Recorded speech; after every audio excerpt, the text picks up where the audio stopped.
A wild story broke in the NBA world today, and not only could it result in serious punishment, but it could change the way the NBA looks at things, and it may even directly impact the Sixers' future. Today, we'll talk about the wild circus of Kawhi Leonard, Steve Ballmer, and the LA Clippers, all that and more coming up here on Philly Take with RB. But welcome into the show, man. Hit that thumbs up if you have been waiting for some juicy content like this, because let me tell you something, man. Pablo Torre finds out. He messed around and found out. I don't know if this is his podcast where he investigates things or what's going on. He's had some ups and downs over the years in the sports media world, but Pablo Torre comes out today with a bang. He says, exclusive, Kawhi Leonard signed a $28 million endorsement deal for a quote-unquote no-show job with a fraudulent tree planting company funded by $50 million from Clippers owner Steve Ballmer, according to documents obtained by Pablo Torre. Quote, it was to circumvent the salary cap per an inside source. So, I mean, if you thought this was going to be some normal weekday, nah, man. Pablo Torre said, I'm coming out and I'm going to make a statement. So it's not just like one individual here. It's Kawhi involved, Steve Ballmer, the whole Clippers franchise. So this is interesting. Little more to follow up here from ESPN. The Clippers are accused of circumventing the salary cap by paying $28 million to Kawhi Leonard. Pablo Torre reported that the Clippers paid him through a now bankrupt company called Aspirations, and we'll get into them in just a little bit. But to follow up on his initial report, Pablo Torre says Steve Ballmer and the Clippers, when we asked them for comment, they said that this was probably false. They did not know at the time we had over 3,000 pages of documents and 7 sources. So I guess the more I think about this, is Pablo Torre becoming an investigator? Is he going to work for the FBI? Maybe his sports media career is going downhill. He's like, hey, I'm just going to go try to like pin somebody against the wall and break a big story. I don't know. But what I do know is that this is crazy. This is wild. For reference, here's the last time that a team circumvented the salary cap and got in trouble, essentially tried to go around the rules that are in place to sign a player. And keep in mind, they signed Kawhi. What has it been, like 3-4 years now at this point? But anyway, the Minnesota Timberwolves circumvented the salary cap when they signed Joe Smith. And here is what they were penalized with. 5 first-round picks forfeited, 2 were returned later, a $3.5 million fine. Joe Smith's most recent contract was voided. His bird rights were stripped away. Wolves owner Glenn Taylor was suspended, and the GM Kevin McHale was forced to take a leave of absence. This happened almost 25 years ago. In recent years, tampering findings have resulted in the loss of second-round picks. And guess who knows about that well? You know, the Sixers tamper with, PJ Tucker or Daniel House to get hit with a second rounder or 2 seconds. Knicks tamper with Jalen Brunson. They get a slap on the wrist. But anyway, Sixers know about this well.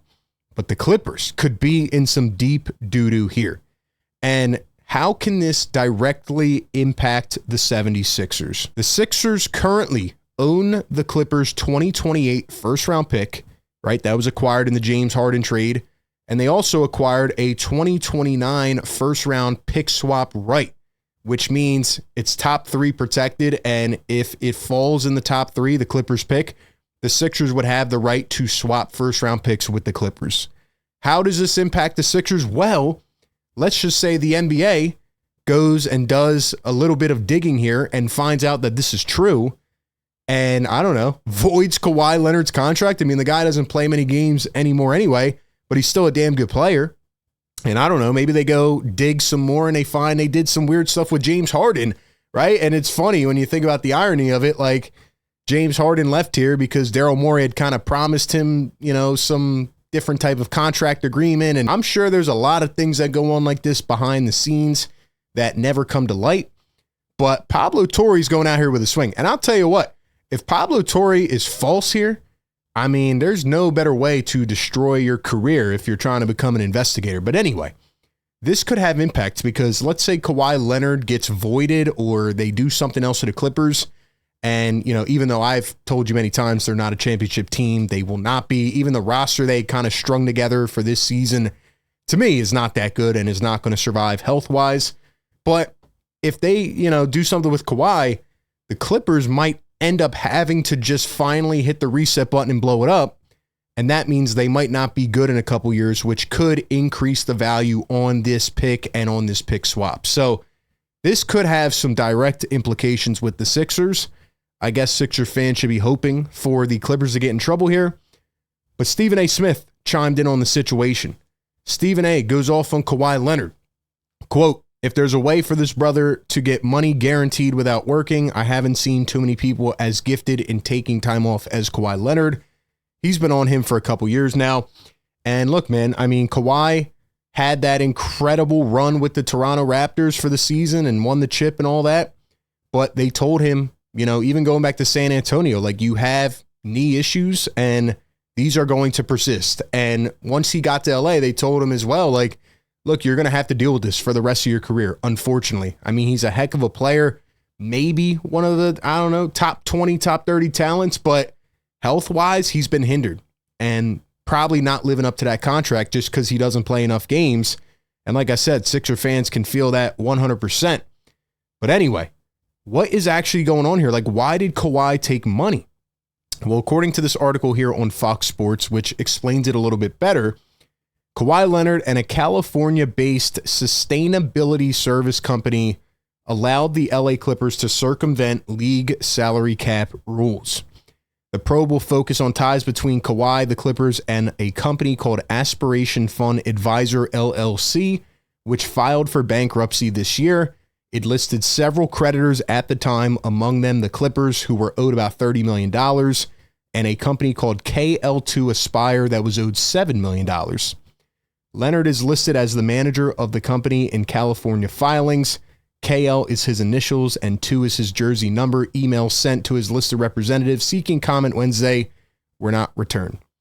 But the NBA is investigating, and essentially this company was sponsoring the LA Clippers. I think it actually has some info in here. Oh, here it is. Clippers owner Steve Ballmer made a $50 million investment in Aspiration, and the company and the team announced a $300 million partnership in September 2021. That was about 1 month after Leonard had signed a 4-year, $176 million extension with the Clippers. So essentially what they're saying here is, you know, Steve Ballmer invested in the company, which helped boost them, right? Gave them credibility. They went and then inked a partnership with the Clippers to be their official sponsor. So they're giving them money back. And at the same time, because Steve Ballmer invested in them, you know, and they were able to partner and be like that official name partner of the Clippers, they helped secretly pay Kawhi Leonard $28 million and, you know, essentially made him more money. And this is just crazy business, you know, if true. I mean, I feel like there should be major penalties for this, and I'm sure the NBA will look into it more. But why is everybody all up in arms after this? Well, as things work on the internet nowadays, people go back and they search things up. So I've seen about 10 of these tweets today, like the Clippers shouting somebody out or, you know, a happy birthday post. And this was back in 2021. So this Twitter account, Aspiration, it says, for every comment, Aspiration will plant 1 tree for Eric Bledsoe's birthday. But when we click on Aspiration, it comes to a blank Twitter page. Why? Because this company, like it said, is bankrupt. And not only that, it says Aspiration's co-founder, Joseph Sandberg, agreed to plead guilty last month after facing federal charges of wire fraud. Prosecutors say he defrauded investors and lenders out of $248 million. Aspiration's financial statements were inaccurate and reflected much higher revenue than the company in fact received. So, I mean, that company went downhill. These guys are probably going to jail, like the co-founder, the founder. But Mark Cuban has a different opinion. Here's what he says. I'm on team Steve Ballmer. As much as I wish they circumvented the salary cap, Steve is not that dumb. If he did try to feed Kawhi Leonard money, knowing what was at stake for him personally and his team, do you think he would let the company go bankrupt? That's a good point. You know, if he's investing in this company, he's putting his name and his stamp of approval on it, and they're also using them to filter money to Kawhi. Why would he let them go bankrupt? So I think that's a great point there. Knowing all creditors would be visible to the world. They got scammed by Aspiration along with many others, which is true. Scammers do scammy things. They did a $300 million sponsorship deal with the Clippers. That's a huge deal. The better the team does, the more value the sponsorship has. It makes perfect sense that if they stole money from investors and want the Clippers to succeed, why not give the stolen money to keep their best player? So I think Mark's kind of saying both things can be true here. Like, yeah, you know, they did the deal with the Clippers and they gave the money to Kawhi, but at the same time, you know, they did it because it increased the value of their sponsorship, which again is still illegal in terms of the NBA side of it. So it almost is like Mark Cuban is saying, like, Steve Ballmer did not have direct input here, but the company did it, or at least knew something about it to help him out. But Steve Ballmer would not let them go bankrupt, because then the whole thing would come crashing down how it is right now. And then a guy like Pablo Torre would come out, do a story on it, and they would all come crumbling down. At the end of the day, this is absolutely wild, and it's just interesting, goes along with this Clippers timeline. Like, imagine if we just start getting dominoes about them, you know, doing these weird deals and fraudulent, you know, negotiations and things. And who knows, maybe James Harden got some, you know, backdoor payment or something. I don't know. But it just goes right along with the Clippers timeline. And if true, they could be cooked, and that would help the Sixers draft capital in the future. That's pretty much it, man. Give me your thoughts down below. Do you think this is true? Do you think it's not true? What do you think will happen next? How should they be penalized? Give me your thoughts down below. Appreciate everybody for tapping in. Be sure to like, comment, and subscribe. And as always, I'll catch you on the next one. Peace.